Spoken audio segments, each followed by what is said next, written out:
warahmatullahi wabarakatuh. Kembali berjumpa dengan saya, Heru Subno Arif dari Forum News Network.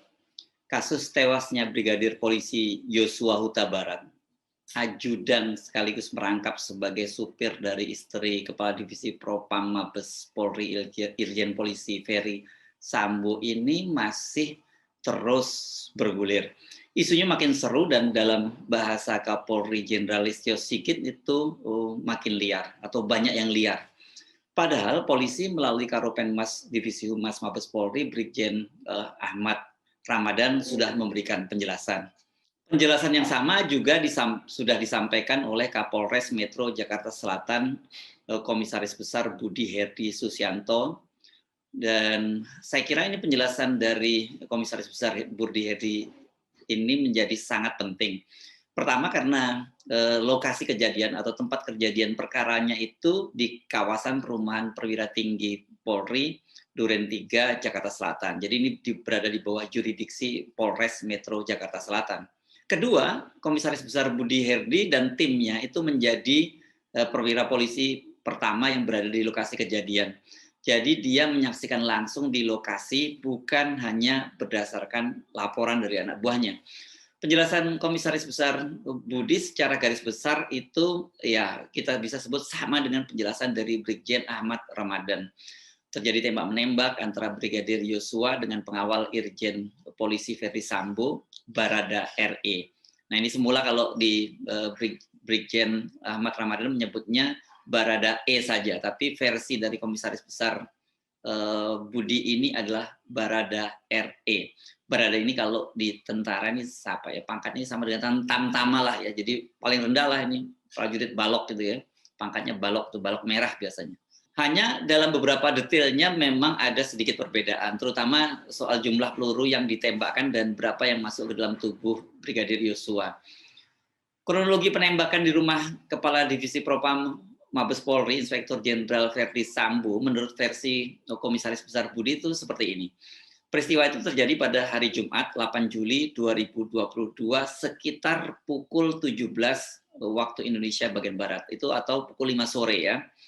Dan itu laporan itu masuk dari Irjen Ferdy Sambo sendiri. Setelah dapat laporan, kami bersama Kasat Reskrim memimpin untuk melakukan pengecekan tempat kejadian perkara dan melakukan olah TKP. Itu penjelasan itu sampaikan Budi dalam konferensi pers di Polres Metro Jakarta Selatan pada hari Selasa 12 Juli 2022 kemarin ya. Sesuai prosedur seperti biasa, Polri langsung melakukan pengecekan TKP penembakan polisi itu. Bukan karena Pak Kepala Divisi Propam yang lapor. Semua masyarakat kita anggap sama, equality before the law. Itu kata Komisaris Budi menjelaskan, Komisaris Besar Budi menjelaskan mengapa dia juga langsung turun ke lapangan. Saat melakukan olah tempat kejadian perkara, Polres Metro Jakarta Selatan menemukan seorang yang sudah tergeletak dengan berlumuran darah. Korban berada di dekat tangga naik ke atas, tepatnya arah masuk kamar mandi yang ada di bawah tangga. Dari situ kemudian polisi melakukan prosedural dengan menghubungi tim Inavis. Kemudian tim Inavis dan tim identifikasi datang dan melakukan olah TKP bersama. Polisi juga menghubungi Palang Hitam untuk nantinya membawa jenazah tersebut ke rumah sakit untuk dilakukan otopsi. Dari hasil proses olah tempat kejadian perkara juga, polisi menemukan beberapa barang bukti, mulai dari senjata maupun selongsong serta proyektil peluru. Kami melihat bahwa di tempat tersebut diduga terjadi peristiwa pidana, sehingga kemudian melakukan proses olah TKP secara teliti, di mana kami melihat bahwa proses ini dari saksi yang pertama kali melihat peristiwa tersebut. Itu penjelasan lebih lanjut dari Komisaris Budi. Saksi RE yang sudah diperiksa, ini atau pelaku penembakan ya, melihat bahwa pada saat itu Brigadir J, ini Brigadir Joshua melakukan penembakan terlebih dahulu ke arahnya. Saat melakukan pendalaman, kasus penembakan polisi itu didapat satu hasil pemeriksaan bahwa pada saat itu Brigadir J masuk ke kamar pribadi yang tengah ditempati oleh istri Kepala Divisi Propam Polri Irjen Ferdy Sambo. Rumah tersebut adalah rumah singgah, jadi selama pandemi rumah dipakai oleh keluarga untuk melakukan isolasi mandiri. Apabila anggota keluarganya yang baru saja keluar pulang dari luar kota melakukan tes PCR sambil menunggu hasil keluar, maka akan melakukan isolasi di rumah itu. Saat itu istri Kepala Divisi Propam sempat tertidur karena lelah usai perjalanan dari luar kota. Tiba-tiba istri Kadif Propam itu berteriak dan sempat meminta tolong ke personil yang ada di rumah tersebut. Jadi ibu teriak minta tolong kepada saudara RE dan saudara M. Teriakan itu membuat saudara Brigadir J panik. Pada saat itu juga terdengar suara langkah yang turun dari tangga lantai 2, yaitu Barada RE bersama dengan saksi K. Kemudian Barada RE yang baru separuh turun tangga melihat Brigadir J keluar dari kamar dan dia menanyakan ada apa. Namun pertanyaan RE justru dijawab dengan tembakan yang dilakukan oleh Brigadir J. Tembakan itu tidak mengenai RE, hanya mengenai tembok karena RE berlindung di balik tangga. Tangga di rumah itu berbentuk letter L. Karena RE juga dibekali senjata, dia juga mengeluarkan senjata yang ada di pinggangnya. Nah, ini kemudian terjadi penembakan. Melihat kondisi TKP, kemudian Polres Metro Jakarta Selatan menemukan adanya bekas tembakan di tembok tangga sebanyak 7 titik tembakan. Selain itu, berdasarkan olah otopsi sementara, polisi mendapatkan ada 7 luka tembak masuk dan 6 luka tembak keluar, dan 1 proyektil bersarang di dada Brigadir J. Menurut Budi, Barada RE menggunakan senjata Glock 17 dengan magasin maksimum 17 butir peluru. Dan kami menemukan di TKP bahwa barang bukti yang kami temukan tersisa dalam magasin tersebut 12 peluru. Artinya, ada 5 peluru yang dimuntahkan. Sedangkan Brigadir J ditemukan fakta bahwa yang bersangkutan menggunakan senjata jenis HS dengan 16 peluru di magasinnya. Dan polisi menemukan tersisa 9 peluru yang ada di magasin. Artinya ada 7 peluru yang ditembakkan dan ini sesuai apa yang ditemukan di TKP. Polres Metro Jakarta Selatan juga masih menunggu hasil otopsi yang akan dikeluarkan secara resmi oleh Rumah Sakit Polri Kramat Jati terhadap jenazah Brigadir Joshua. Budi menyatakan mereka juga telah mengirimkan tim psikologi untuk memberikan semacam terapi psikologi kepada orang-orang yang saat itu ada di tempat kejadian perkara.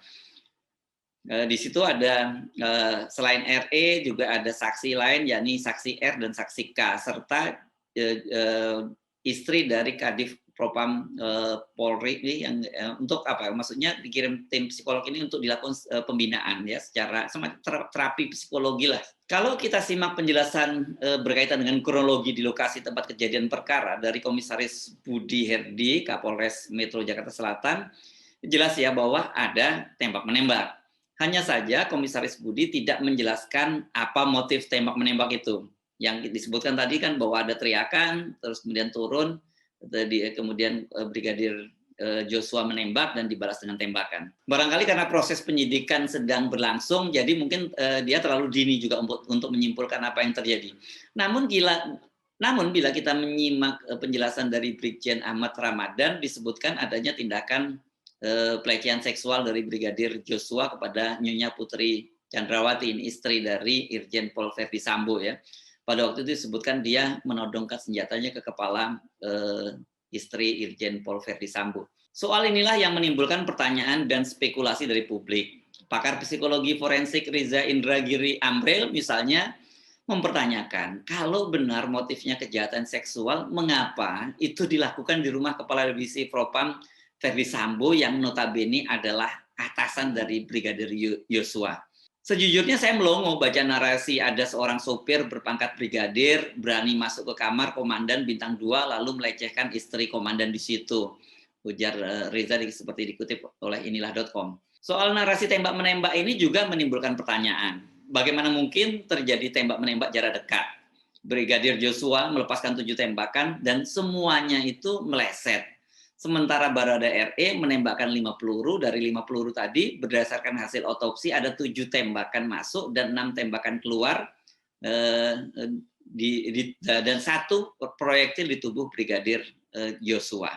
Keterangan Komisaris Besar Budi menjadi janggal bila benar ini klaim dari keluarga Joshua bahwa dia adalah penembak jitu Korps Brimob. Jadi ada seorang penembak jitu, kemudian menembak dalam jarak dekat karena di dalam rumah, dan semuanya meleset, 7 tembakan meleset. Ini juga yang ramai jadi spekulasi di media sosial. Pertanyaan lain juga berkaitan dengan kepemilikan senjata laras pendek. Ini milik Barada RE. Seperti saya sebut tadi kan, Barada ini ya kalau di tentara, di militer itu dia adalah seorang prajurit, seorang tamtama ya. Bagaimana mungkin seorang tamtama dibekali senjata laras pendek? Padahal kan ini biasanya mereka itu ya menggunakan laras panjang. Itu pun ketika sedang beroperasi atau piket di kesatrian. Soal ini sudah dijelaskan mengapa dia sampai punya pistol, katanya karena dia bertugas menjaga seorang petinggi Polri, maka dia kemudian dibekali dengan laras pendek. Kalau mau dirinci satu persatu, ini makin banyak kejanggalan yang ditemukan. Misalnya, mengapa peristiwa yang terjadi pada hari Jumat sore baru dirilis pada hari Senin? Mengapa peristiwa itu semula terkesan ingin ditutup-tutupi dan tidak segera disebut peristiwanya terjadi di rumah Kepala Divisi Propam Mabes Polri? Kan kita tahu Pak Ahmad Ramadan ketika menjelaskan tadi cuma menyebut di rumah perwira tinggi Polri. Mengapa juga yang juga banyak dipersoalkan ketika diminta oleh keluarga Yosua, CCTV-nya dikatakan CCTV-nya rusak. Nah ini juga dianggap sebuah kejanggalan. Nah, mengapa pula keluarga dilarang membuka kotak jenazah, dan mengapa pula ketika kemudian dibuka kotak jenazahnya ditemukan sejumlah luka seperti sayatan, memar, dan juga ada jari tangannya yang putus.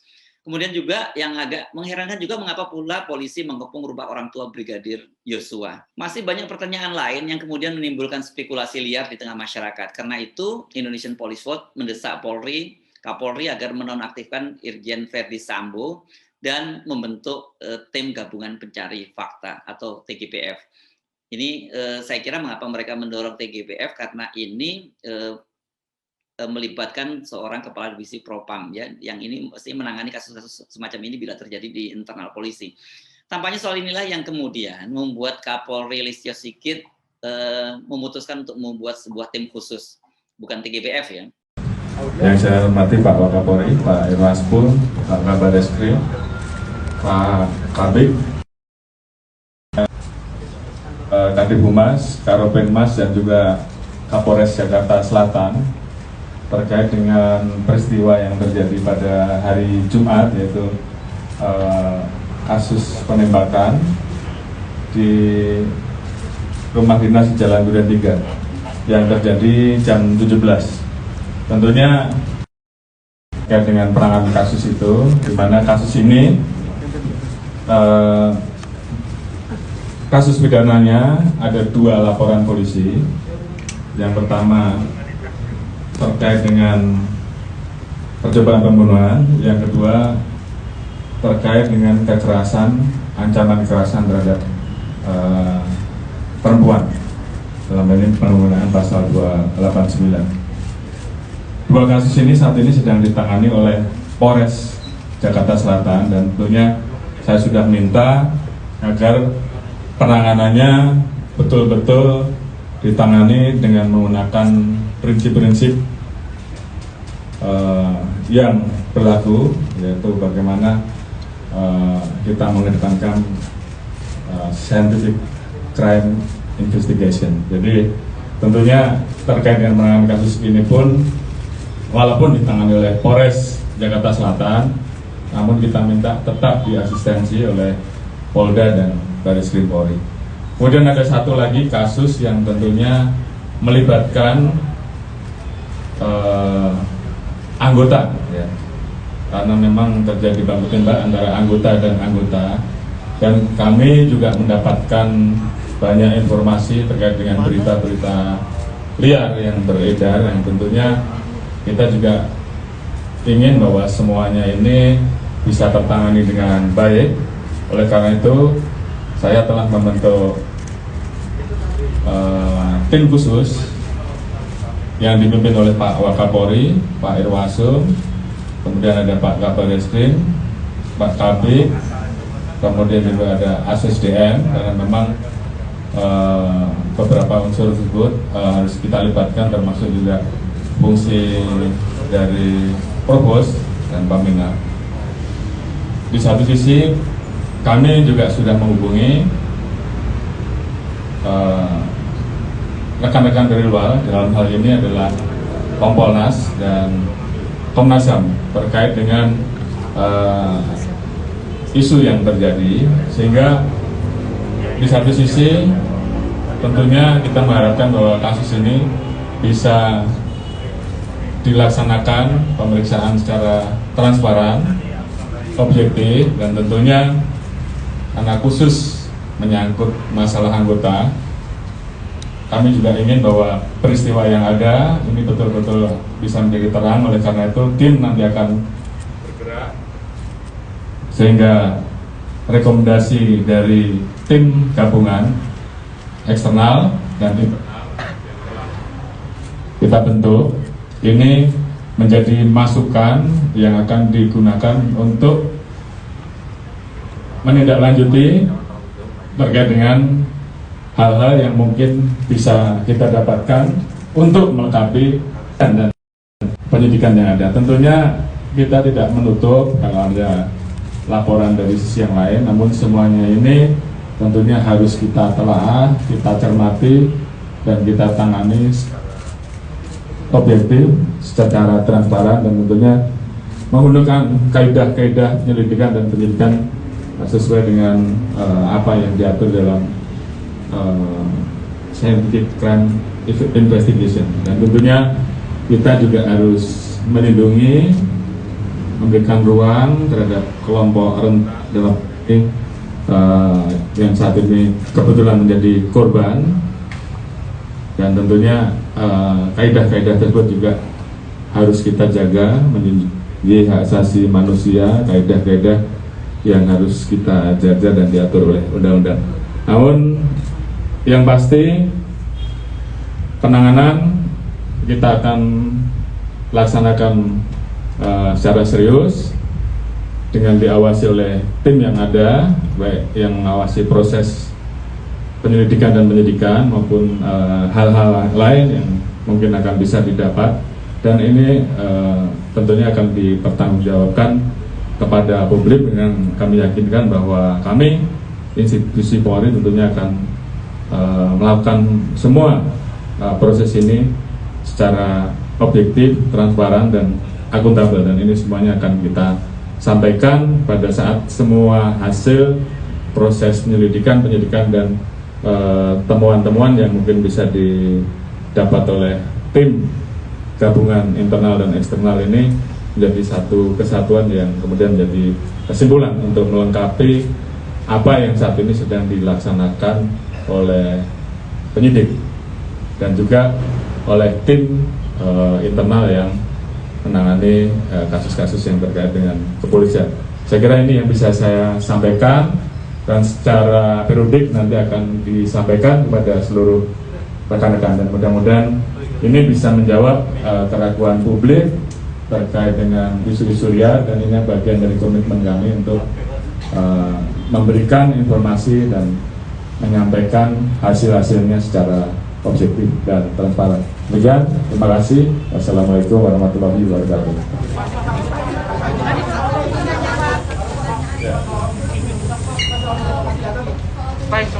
Nah, kalau kita simak penjelasan Kapolri, walaupun bukan TGPF namanya, namun Kapolri telah melibatkan pihak luar. Dalam hal ini, dalam tim penyidik ini ada Komnas HAM.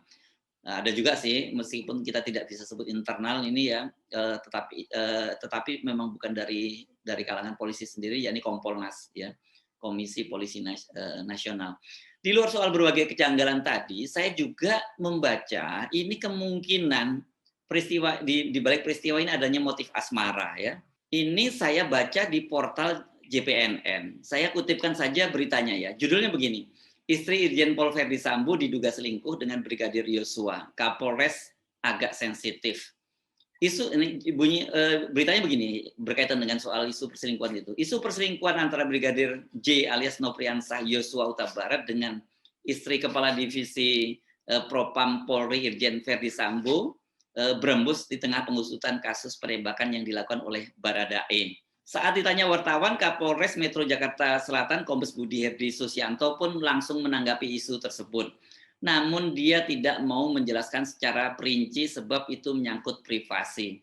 Kami agak sensitif menyampaikan ini, kata Budi di Mapolres Jakarta Selatan hari Selasa kemarin. Jadi ini saya duga pernyataan ini disampaikan dalam jumpa pers kemarin ya, atau mungkin selesai jumpa pers dan ditanya oleh wartawan. Perwira Menengah Polri itu menyebut dugaan perselingkuhan tersebut merupakan ranah penyidikan. Tentunya ini masuk dalam materi penyidikan yang tidak dapat kami ungkap ke publik, kata Budi. Saya mencoba menggoogling dan mencari pemberitaannya di media lain, tapi saya tidak menemukan ini. Ada sih beberapa media dari daerah, media lokal di daerah, tapi ini juga mengutip JPNN, jadi sumbernya sama. Namun di kumparan.com saya menemukan berita bantahannya. Ini kelihatannya kalau lihat eventnya juga sama, tapi versinya berbeda. Begini dia menulisnya. Polisi bantah dugaan Brigadir Yosua selingkuh dengan istri Sambo, tak ada bukti.